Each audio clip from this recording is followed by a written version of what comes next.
വരെ നമുക്ക് ഇതേപോലെ തന്നെ അടിപൊളി സ്ലൈം ഉണ്ടാക്കിയെടുക്കാം. അതിനുവേണ്ടി നമുക്ക് ആദ്യമേ തന്നെ ഒരു ബൗൾ എടുത്ത് വയ്ക്കാം. ഇനി ഈ ബൗളിലേക്ക് നമുക്ക് ഫെവിഗമാണ് വേണ്ടത്. ഫെവിഗം നമുക്ക് ഒഴിച്ചു കൊടുക്കാം. ഇപ്പോൾ നമ്മൾ ഫെവിഗമൊക്കെ വെച്ച് സെറ്റ് ആക്കിയിട്ടുണ്ട്. ഇനി നമുക്ക് ഇതിൻ്റെ അകത്ത് കുറച്ച് വെള്ളം ഒഴിച്ചു കൊടുക്കാം. നമ്മൾ വെള്ളമൊക്കെ വെച്ച് സെറ്റ് ആക്കിയിട്ടുണ്ട്. ഇനി നമുക്ക് സ്പൂൺ ഉപയോഗിച്ച് നല്ല പോലെ ഒന്ന് മിക്സ് ചെയ്ത് കൊടുക്കാം.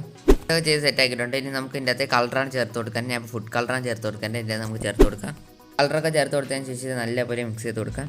ഇതേവരെ നമുക്ക് കളറൊക്കെ ചേർത്തപ്പോൾ നല്ല അടിപൊളിയായിട്ട് മിക്സ് ചെയ്ത് കൊടുത്തിട്ടുണ്ട്. ഇനി നമുക്ക് ഇതിൻ്റെ അകത്ത് സ്ലൈം ആക്ടിവേറ്റർ ചേർത്ത് കൊടുക്കുന്നത്. ഇത് ഹോം മെയ്ഡ് ഉണ്ടാക്കിയതാണ്. ലിങ്ക് ഡിസ്ക്രിപ്ഷൻ ബോക്സിൽ കൊടുത്തേക്കാം. ആക്ടിവേറ്റർ ചേർത്ത് കൊടുത്ത് നല്ലപോലെ മിക്സ് ചെയ്ത് കൊടുക്കാൻ നേരത്തെ നമ്മുടെ സ്ലൈം ഇവിടെ റെഡി ആയിരുന്നതാണ്. നമുക്ക് നല്ലപോലെ മിക്സ് ചെയ്ത് കൊടുക്കാം. ഇപ്പോൾ നിങ്ങൾക്ക് കാണാൻ ചെറുതായിട്ട് ഇവിടെ സ്ലൈം റെഡി ആയിരുന്നുണ്ട്. ഇതേപോലെ നല്ലപോലെ മിക്സ് ചെയ്ത് കൊടുക്കാം. കുറേ സമയം മിക്സൊക്കെ ചെയ്ത് കൊടുക്കാൻ നേരത്തെ നമ്മുടെ സ്ലൈം ഇവിടെ റെഡി ആകുന്നതാണ്. നിങ്ങൾക്ക് കാണാൻ നല്ല അടിപൊളി സ്ലൈമാണ് ആയിട്ടുള്ളത്. അപ്പോൾ നിങ്ങൾ തന്നെ വീട്ടിൽ ചെയ്ത് നോക്കുക. പിന്നെ വീഡിയോ ഇഷ്ടപ്പെട്ട ലൈക്ക് ചെയ്യുക, ഷെയർ ചെയ്യുക, സപ്പോർട്ട് ചെയ്യുക. ഇനി അടുത്തൊരു വീഡിയോ ആയിട്ട് കാണാം.